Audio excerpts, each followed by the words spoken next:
করতে হবে। পুলিশ ব্যবস্থা গ্রহণ করা হচ্ছে না, কেন জবাবদারি করতে হবে।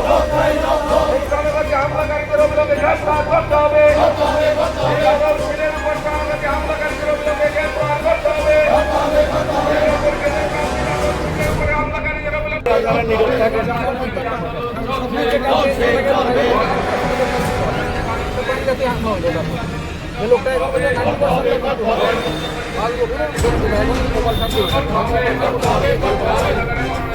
এটা তো অবাক লাগে, একটা প্রশাসনের ইন্টেলিজেন্স ব্রাঞ্চ এত ফেলিউর হইল যে আমাদের কাছে কোনো ইনফরমেশন লাগছে না। ক্রিমিনালরা গ্যাদারিং করে বা এলাকার মধ্যে কারা কারা অসামাজিক কাজের সঙ্গে যুক্ত, ইলেকশনের কোড অফ কন্ডাক্টের মতো ইস্যু আছে, তাদেরকে আপনারা প্রিভেন্ট করার আগের থেকে তাদেরকে ইয়ে করা।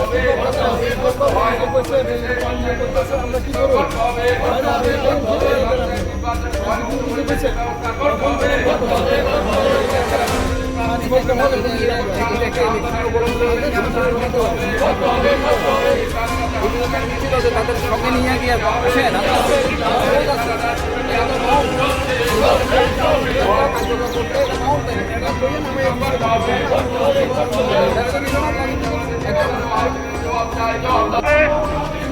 এই রাজ্যের মনোনয়নে বাধা দেওয়া হচ্ছে কেন জবাবদারি করতে হবে। এই পুলিশের সামনে বাধা দেওয়া, রাষ্ট্র পুলিশ কোনো ব্যবস্থা নিচ্ছে না কেন জবাবদারি করতে হবে। এই জেলা জিন্দাবাদ। এই জেলা পরিষদের প্রার্থী বাদল সিলের উপর প্রাণঘাতী হামলাকারীদের অবিলম্বে গ্রেফতার করতে হবে।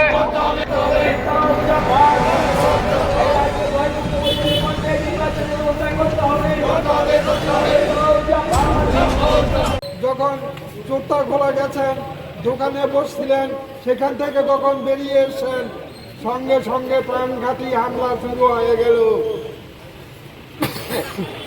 তাকে মেরে মৃত ভেবে রাস্তার পাশে চলে গেছে।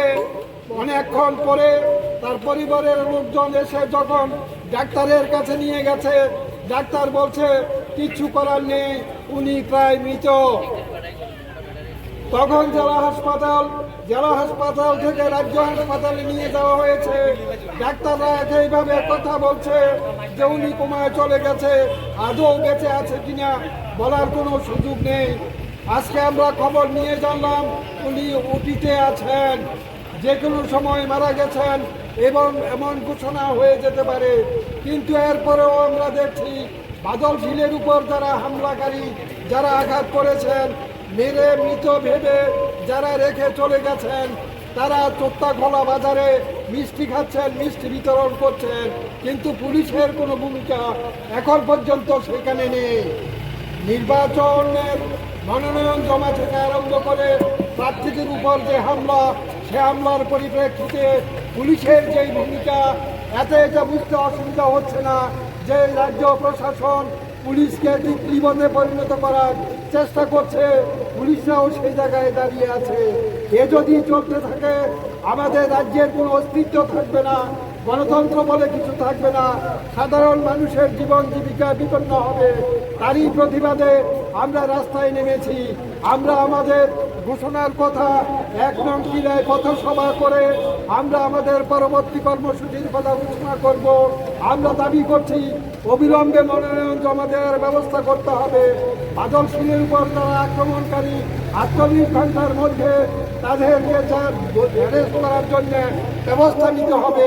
না হলে পরবর্তী সময় আরো বৃহত্তর আন্দোলন, ত্রিপুরা বন্ধ, বিলোনিয়া বন্ধ, আইন অমান্যের মতো ঘটনা আমরা সংগঠিত করব।